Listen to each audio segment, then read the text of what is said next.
Hello, everyone. Welcome back to another election prediction. This time we have a 2028 election prediction scenario with Gavin Newsom, the governor of California, against Senator Josh Hawley from the state of Missouri. I haven't done this matchup yet, so I think it would be quite an interesting one. So let me just set up the safe states. And before I start this, I'd highly recommend subscribing to the channel if you aren't already. We're getting closer and closer to hitting 1,000 subscribers. We'll probably hit it in a few months. So if you aren't subscribed already, get to doing it.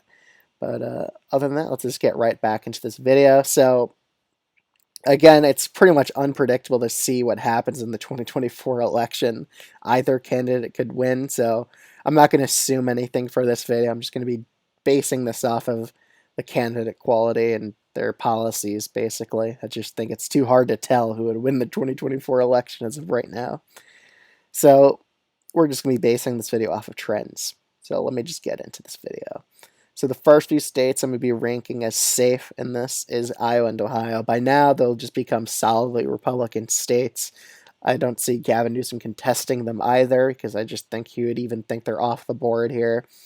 Alaska also, I just think Hawley would have a lot better rural appeal, and Gavin Newsom really did not the best in California's rural area, so I think that would just kind of hold nationwide. He kind of underperformed in that state in 2022. Okay. In Florida, I just think it'll just keep trending Republican at a very fast pace. Texas, on the other hand, it would definitely go to lean Republican just due to trends in the urban growth here. It will just keep shifting it more and more Democratic over time, but still will not flip blue. Colorado would just become a safe blue state by this point. New Mexico would put as likely blue. Same with Virginia. I don't think Hawley will be able to win these two states, but we'll definitely bring them below 10%. Same with Maine as well. I just think that would still be in the Democratic column, while Maine second is likely Republican. Nebraska second would probably be leaning Democratic, or if not even likely blue by this point, just due to trends. So I'm probably just going to keep in likely blue column just due to the suburban trends benefiting the Democrats here in this district. Okay, next few states.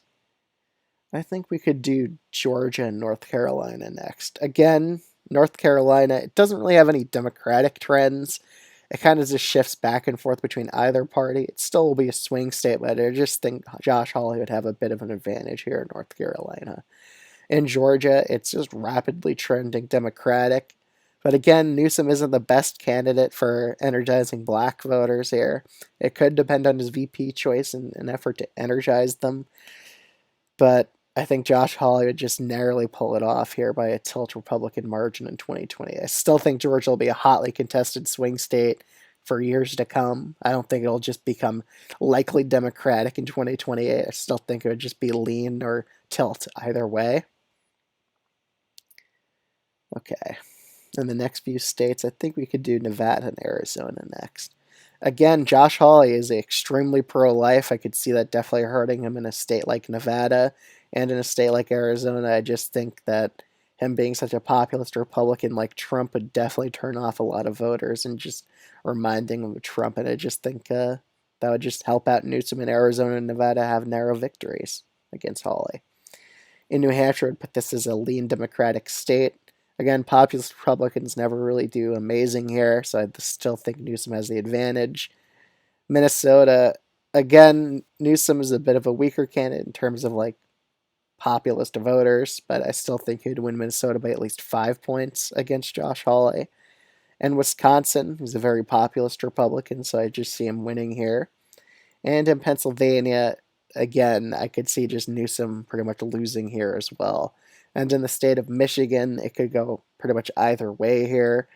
But, honestly, I think Hawley would probably end up winning Michigan against Gavin Newsom as well. He's a lot younger of a candidate. He's like a younger version of Trump. And Newsom would definitely have a weakness among populist voters I could see come into play here.